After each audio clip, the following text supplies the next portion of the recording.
Hey, what's up? My name is Kelvin Elliott. I'm an aspiring software engineer from Jacksonville, Florida. And today I'm going to show you how to create an HTML form.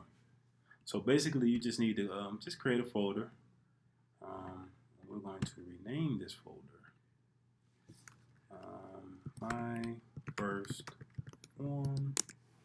Then open up a text editor, whatever text editor that you use. I use Visual Studio Code. As you can see, we're going to create a new file. We're going to save this file and we're going to save it in the folder that we just created on the desktop. All right.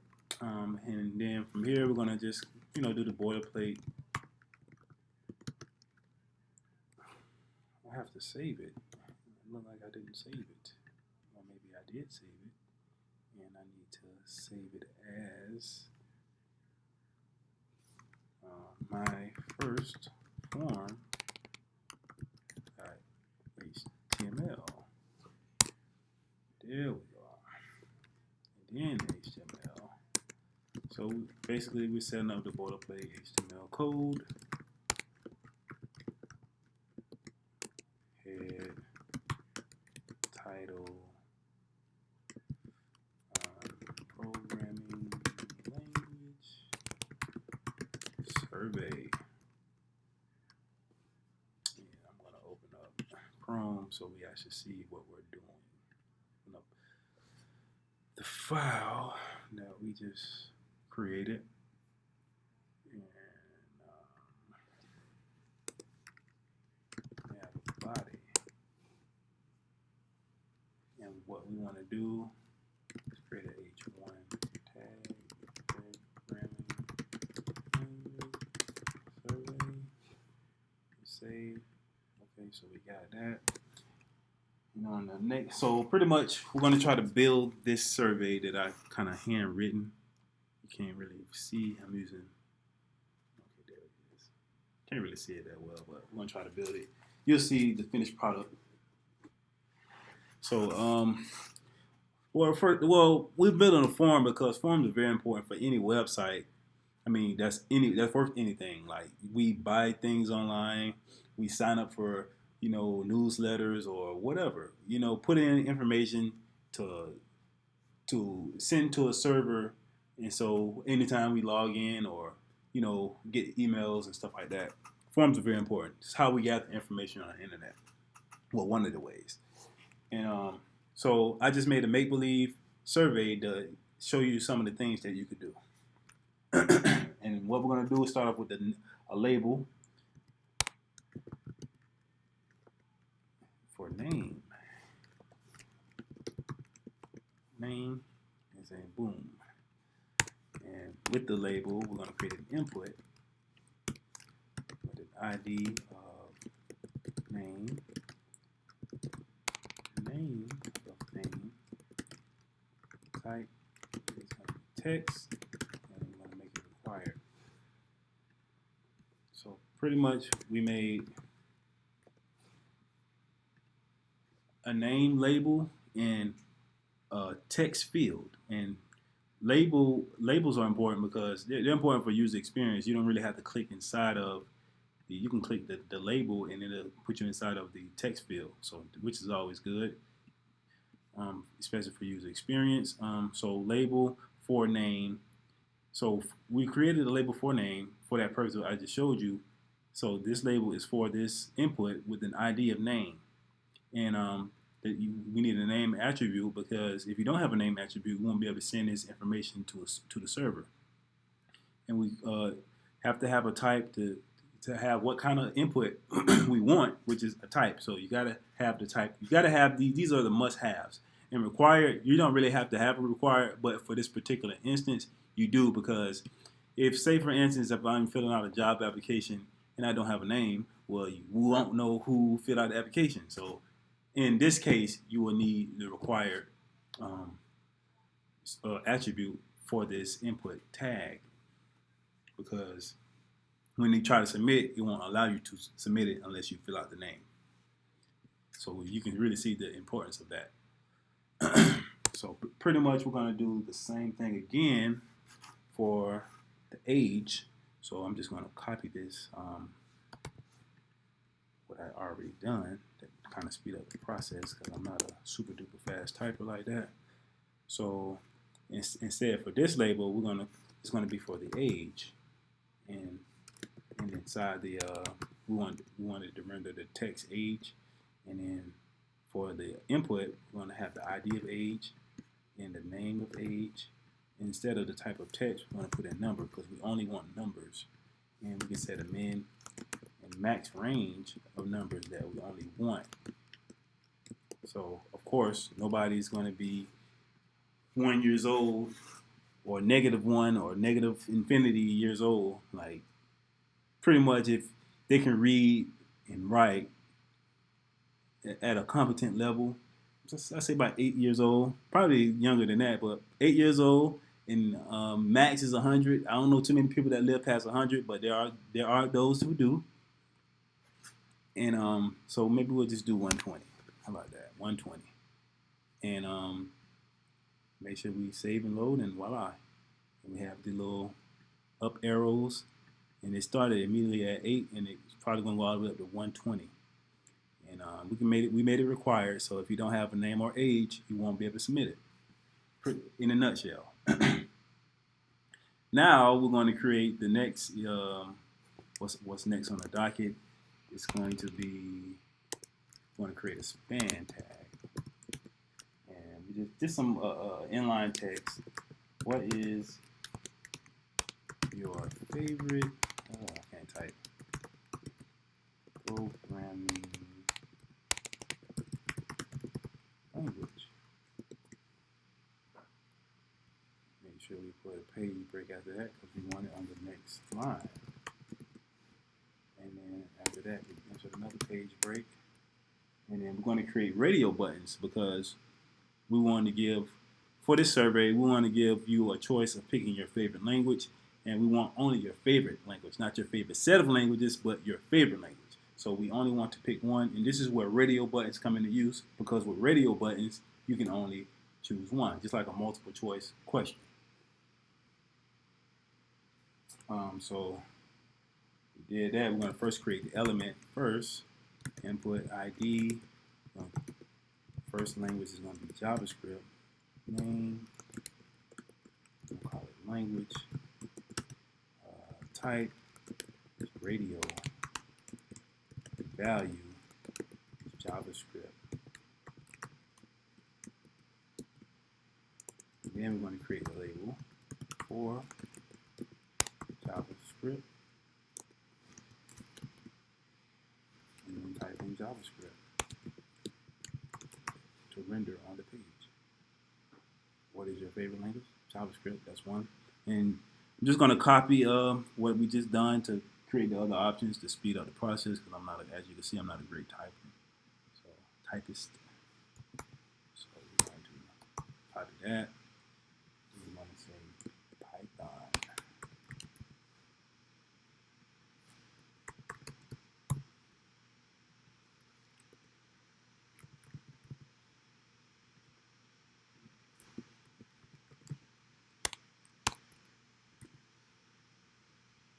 And then do it again. And this time it's going to be for Java. Somebody's calling me right now. I have to call him back. We're doing this video. Java.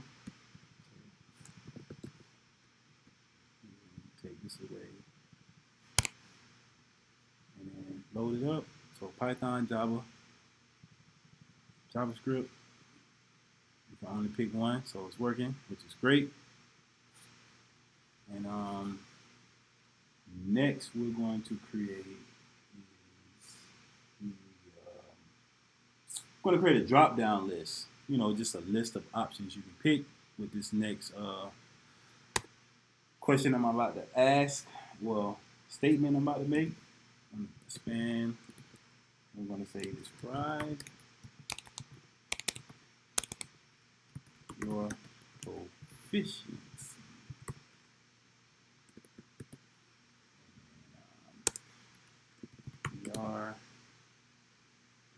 Drop down list, select, go ID.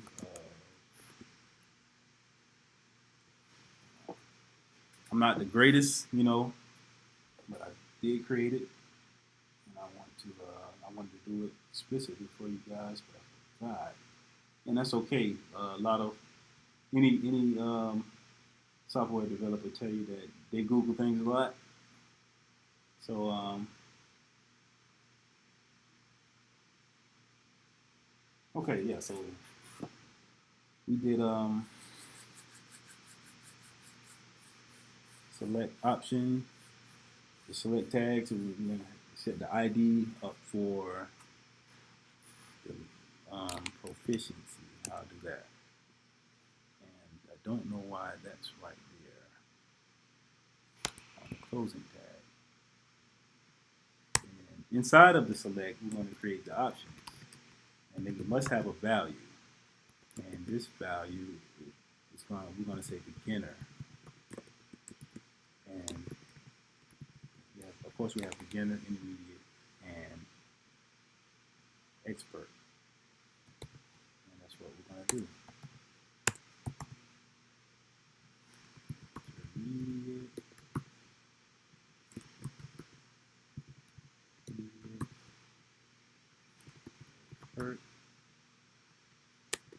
expert, and see what happens. And it's on the next line. I thought I put it on the next line. Actually didn't. We want to create another one to kind of separate the two. We have beginner, intermediate, expert.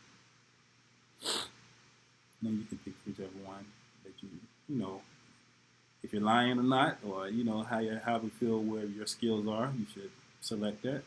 And so we go to the next section, and I put what languages will you learn next. And this is where we're going to create check boxes because we want to see with multiples of languages. I mean, you might have more than one language you want to learn, so this is where check boxes come in very in handy. So we're going to create a new space in between, and we're going to create a span. I'm going to say which languages will you learn next. And then first we're going to create the box and then put the label. So input ID, I'm going to say Java, name Java, type checkbox. And I'm going to show you this. We have something called checked where you can automatically have it checked when it's created. So you can already see something already checked. And then we're going to create the label for Java. And then render Java. And let's see what happens. Okay, which language you want to learn next? Java. We got to put the page break. Load it. And so basically, you see it's already checked because of this check attribute. That's one way I don't really have to have it on there. I was just showing you that you have something already checked. And that could be put to use. And so yeah, what I'm going to do is just copy this code and create the next elements as I see fit.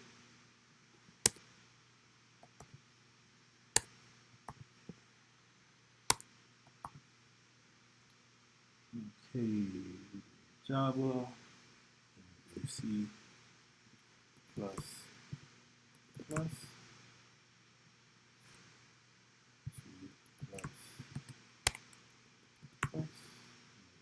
c, and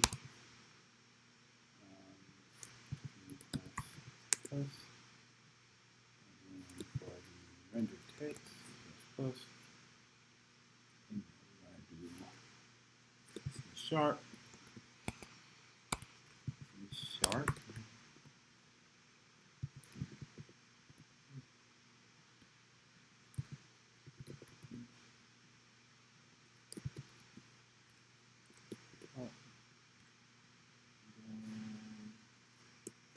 see.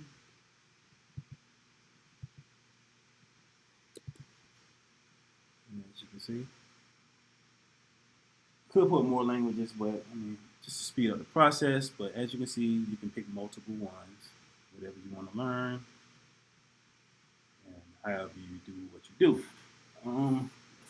The next section is going to be a text area, kind of like a text box you can type in or a user can type in. And I'm going to create a page break, 2 of them to create a separate section. And span tag, what projects are you working on?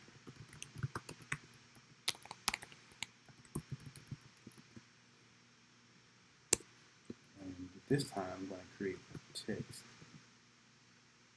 area. And within the text area, I didn't even have to do that.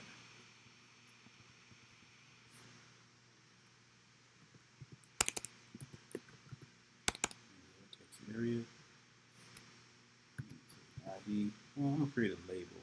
I'm sorry. It makes more sense to create a label. For projects, so ID, under projects, name, projects, type. I think text, if I'm not mistaken. Inside of this, and within the text area, we can create the size of it. So I'll just do the rows. It's going to be 8, and the columns is going to be 40. Page break. Let's see what happens. What projects are you working on? And then I actually can create something, a placeholder text. Enter what you were working on. And let's see what happens. Boom. As you can see, the placeholder text. So it's kind of letting you know, hey, enter something here. And the last piece we're going to create is the submit button. All we have to do is create an input tag, type equal to submit, and the value is going to be, in this instance, is going to be submit, and the value is going to be what the button says. As you'll see, page break. So yeah, the value is set is to that text submit. So you can set it as in send or whatever, and it'll change. So yeah, so today we learned how to build a form.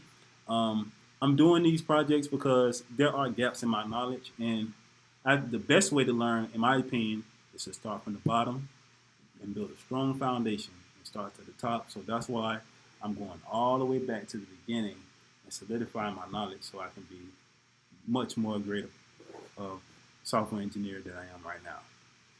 And you'll see more videos like this in the future. So just subscribe, tell a friend to tell a friend if you know anybody that's looking to learn how to code or program. Come to this site. I'm going to start from the very basics and work my way up because, like I said, I'm not an expert. We're all learners. You have to be a lifelong learner in this field, and that's what I plan to do, and I plan to share what I learned, because if you can teach what you learn, that means you truly understand it. So thanks again for watching this video, and I'll see you next time.